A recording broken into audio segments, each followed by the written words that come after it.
This is a hard follow. Hi, y'all. Thanks for sharing space with me tonight. I'm Angela. I'm with Moms for Social Justice here in Chattanooga.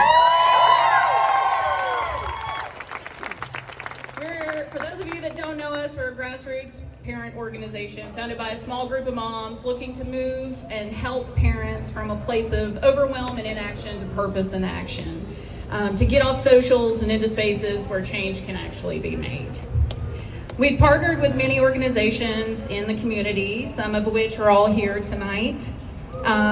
We support and lift up our friends and family and neighbors who also may be members of disadvantaged and often very discriminated communities. We're most recently known for fighting for intellectual freedom, and representation through literature by way of classroom and community libraries. Our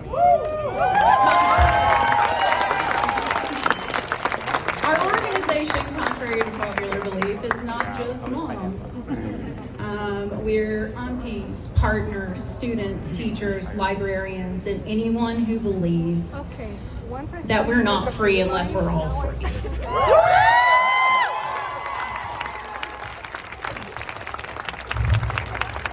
I come here tonight with a heavy heart as a mom and friend and ally in our community.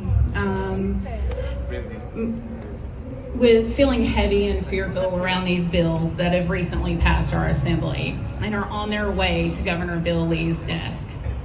He and our state legislation as a whole have made it abundantly clear that they don't represent us, the people. There we go.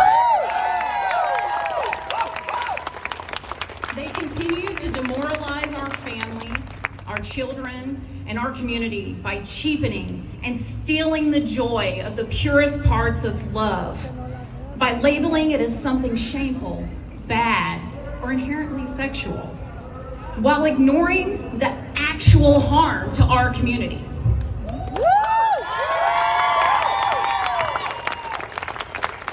If we want to talk about abuse, that's the real abuse.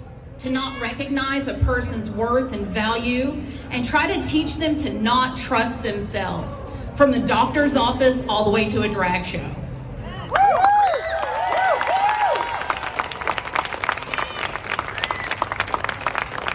Stealing someone's trust in themselves is probably the most despicable.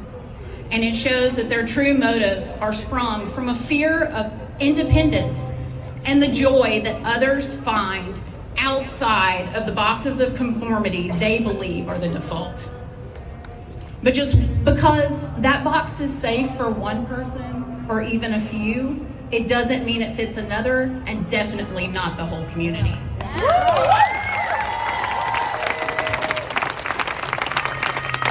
Life is subjective. Books are subjective. Art and performance is subjective. And families are subjective. Tennessee prides itself on being a state of limited government, but we see time and time again that our governing bodies violate our boundaries and bully Tennesseans.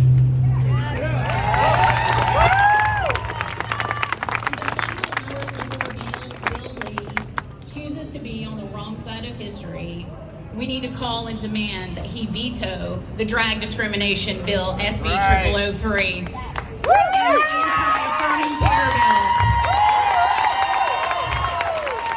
And the anti-affirming care bill, HB 0001. We will stand up to these bullies. Y'all, we don't do bullies. We will not go backwards. This is where we, as Chattanoogans, take action and fight back.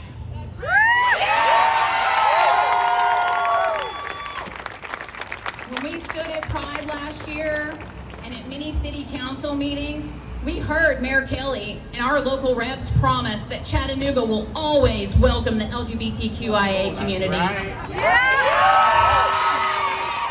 And that it will not be a city where you have to walk around in fear.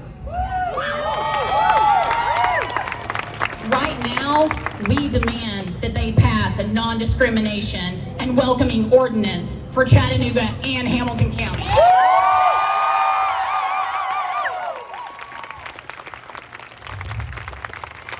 They work for us, not the other way around.